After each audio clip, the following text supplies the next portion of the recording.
From Southern California, this is The Circle of Insight, a show about everything in psychology. Hear the latest in news and views on psychology. Our motto is simple: wherever there is psychology involved, we are there. And now, here's your host of The Circle of Insight, Carlos Vasquez. Welcome, everyone, and thank you for joining us. Part 2 with Dr. Michael Welner. Dr. Michael Welner is the chairman of the Forensic Panel, which is a national forensic science consultation practice that employs peer-reviewed assessment. He has also been on CNN's Larry King Live, ABC News, Good Morning America, and Core TV and season programs. Today, Dr. Wellness will be answering some tough questions about neuro-law. When is a criminal really guilty of what he's doing? Does he have the free will, or does he not? Does some kind of mental health issues control him more than his consciousness does? So we're going to try to talk about this with Dr. Michael Welner. Thank you very much for joining us today, Dr. Welner. Thank you for having me, and I really appreciate the sensitivity of the topic, and it's obscure for many, so it's helpful to scrutinize it. Yeah, and I think it's been around, you're going to have to forgive me, but I think it's about 140 years. That the original case was the McNaughton case? Well, that's the case that really has an impact on law today, is the McNaughton ruling, and of course, there are many examples of famous insanity cases, but the McNaughton rule has great influence on just the notion of legal insanity being defined as a person's inability to understand the wrong of their actions, to know the wrong, to appreciate the wrong of one's actions, that being the threshold for legal insanity. And that, I guess, is almost the same definition as neuro-law, or is there a different definition for neuro-law?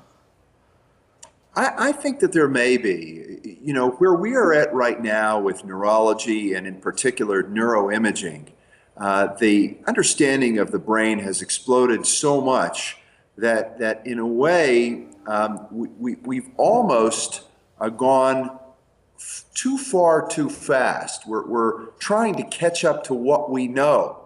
And a perfect example of this relates to criminal responsibility. We understand aspects of behavior in such a biological way, such a particularized way, that it makes it so much easier to believe that people are passive and they're not in control of their actions, and that there's some sort of chemical reaction that triggers something. There's enough truth to the fine points of neurochemistry and neuroanatomy that we can better appreciate what leads to violence and what leads to murder. But the idea of saying that we're reduced to molecules and reduced to anatomy, and again, ignoring free will, may just be a place where we haven't yet caught up to. It's almost like the application of genetics. Now, there's a lot more that we understand about genetics and crime and genetics and mental illness, but the idea of like a murder gene, no way are we there yet. And I can explain in a moment why that is, just at a forensic psychiatric level. Yeah, actually, that'd be great. 'Cause I know. Well, then I'll jump into it. Let me tell you know, this is. Let me back up, because this is very, I think, a key orientation point. Looking at it biologically, we can say, all right, this neuroanatomy and this neurochemistry and this antidepressant and this condition and these symptoms. But based on my experience of well over 20 years in practice, and probably having examined about close to 200 murders, if not more, and many people who were involved in violent crime, I would tell you that it's actually much more simple. It involves two basic processes. One is the motivation to do, the choice to kill, or in certain instances, an affected choice because someone has an illness or is in some way impaired. But there's that action, there's that force, whatever's behind it, and there's the inhibition that would have normally held that back, that either gets withdrawn or isn't there at all. So you have the go and the no-go. And it's a go and an absence of a no-go, or a combination of both. And so if one approaches it from that reference point, then one can appreciate there are a whole range of motives. Greed, lust, revenge, anger, covering up a crime. But they all fit into an impulse, a drive, maybe even something predatory. I want what you have. What I want is worth more than your life. And an impulse that would otherwise be controlled. I could never do that. How can you take a person's life? Versus, so what?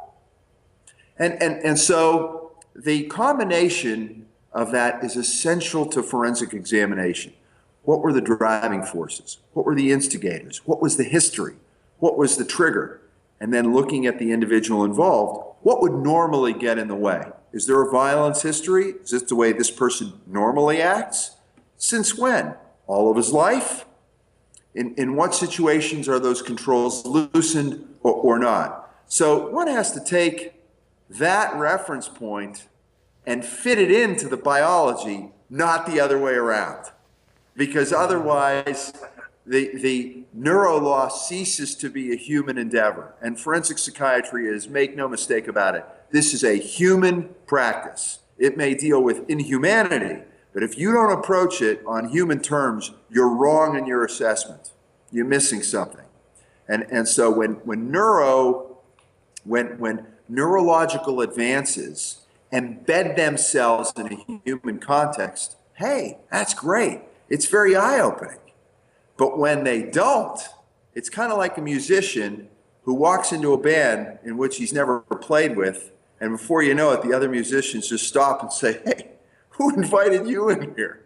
It just doesn't go. It goes on paper. It goes on paper, but it's not real. It doesn't have an authenticity. That's why, you can bring up genetics, you can bring up neuroimaging and say, okay, well, it's very interesting. That's very interesting. But if it doesn't embed in the context of the individual, then it's a red herring. You just take it, interesting, but toss it.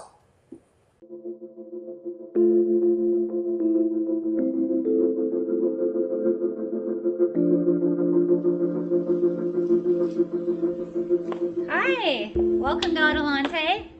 This is Adelante Recovery, and my name is Yvette Kuglin, and I'm part of the staff. Adelante Recovery Center has helped people in dual diagnosis for 5 years. We accept most PPO insurances and provide luxury accommodations and 24-hour support.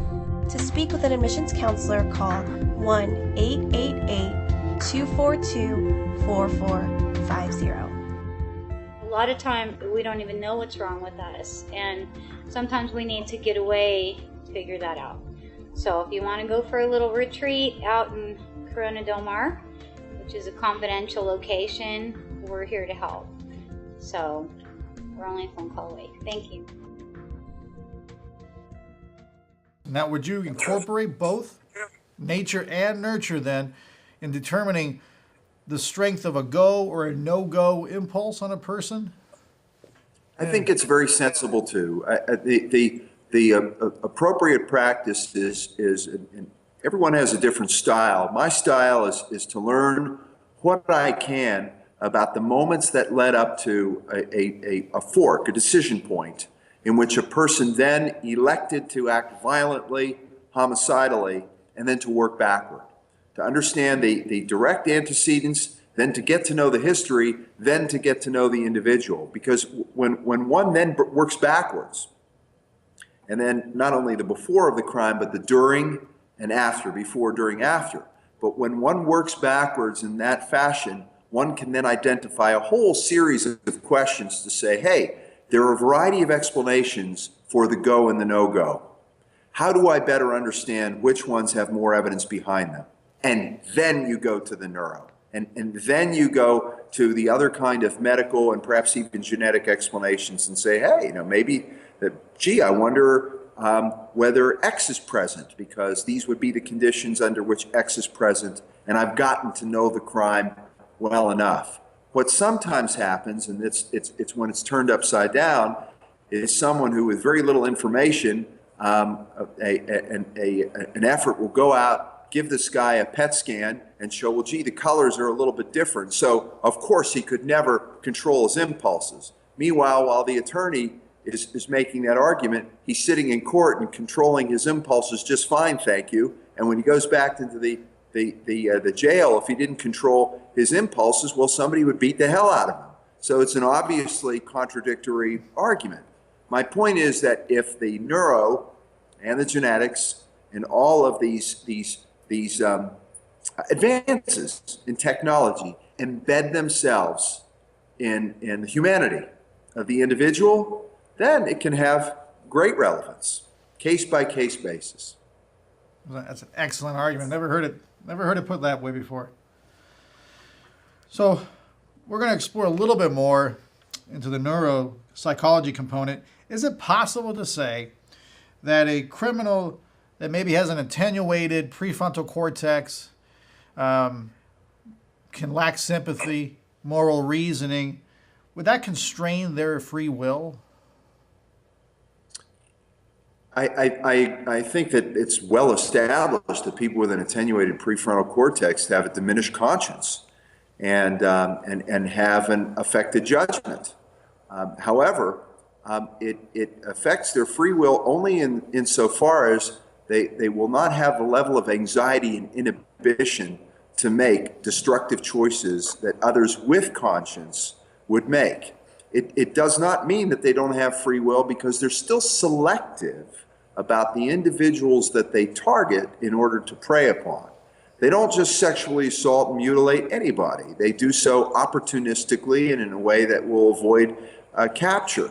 And so the minute one gets into the opportunistic quality of that person with an attenuated prefrontal cortex, sure, there are aspects of a person who makes a decision that others would never make, but the idea of a lack of a free will, he's still making that decision at an appointed time with an appointed target and in an appointed place, and deciding not to do it at other times. So it gets you part of the way there, but it still can only get one so far in the way of explaining away catastrophic behavior.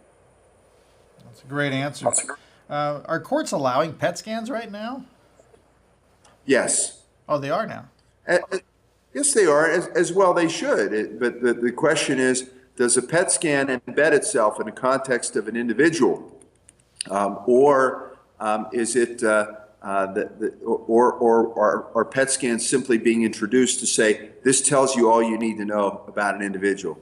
If you were to come to me and I was your physician and you would tell me, I have pain in my chest, but I'm not going to tell you anymore. And I would get an x-ray. Would I then just get the x-ray and say, well, this tells me everything that's going on with you? Well, of course not. I would listen to your lungs. I would take other history. I would take some blood work. I would get a much more complete understanding of your own medical background. Then I would look at the same chest x-ray and I would say, hey, you know what? I see something in that chest x-ray that if I didn't know everything I knew, I never would have spotted that. Otherwise, that chest x-ray is a non-specific finding. And so it is with a PET scan. The colors may be fancy, they may be eye-catching, but at the end of the day, it's no different from using any other kind of medical test with no reference point. It just becomes very non-specific, and what kind of conclusions, especially in a legal context, would have any validity with that limited amount of data? Excellent. I guess my last question for this segment, it kind of steers away a little bit from the neuro component, but I know you're a forensic psychiatrist. We don't have very many of those, I don't think. Are there any differences in the psychophysiological indicators between a killer and a non-killer? Such as like a low heart rate. Some studies have done low heart rates in killers compared to non-killers. Anything else that you've known? I think that there are many, and we're only starting to discover them. The psychopath has attracted so much more study simply because the symptoms of psychopathy can be identified. And yet, we understand what sadists are.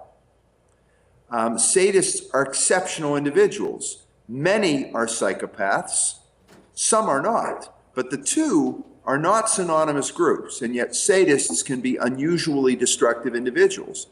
The psychophysiology of sadism has not necessarily been explored. And again, what is sadism when you consider everything we've talked about? It's go in a way that others would never go. Forget the inhibitions. It's people who have a desire, they have a hunger, they have a visceral taste and relish for destructive control in a way that others couldn't even relate to.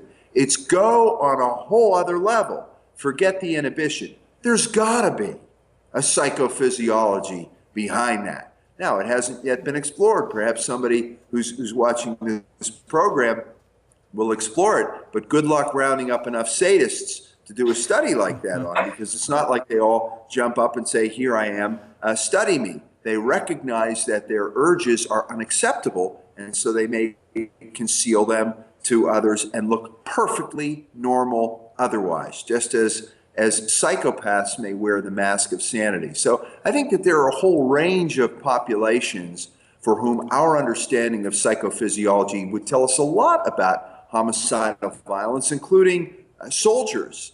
And I say this as a very proud and strong supporter of the United States military and militaries of the West. And yet I think we have to appreciate that our soldiers are trained to be conditioned not to have the inhibition to take a life if they have to. So what happens in that deconditioning process to a person's psychophysiology, and how much of that is permanent that extends beyond the battlefield? So I think that there are all kinds of situations and scenarios that reflect the distinct psychophysiology that can contribute to a homicidal decision, either in the go or no go. That's fantastic, Dr. Welner. Thank you so much. We loved having you on the show. We have so much insight in this world.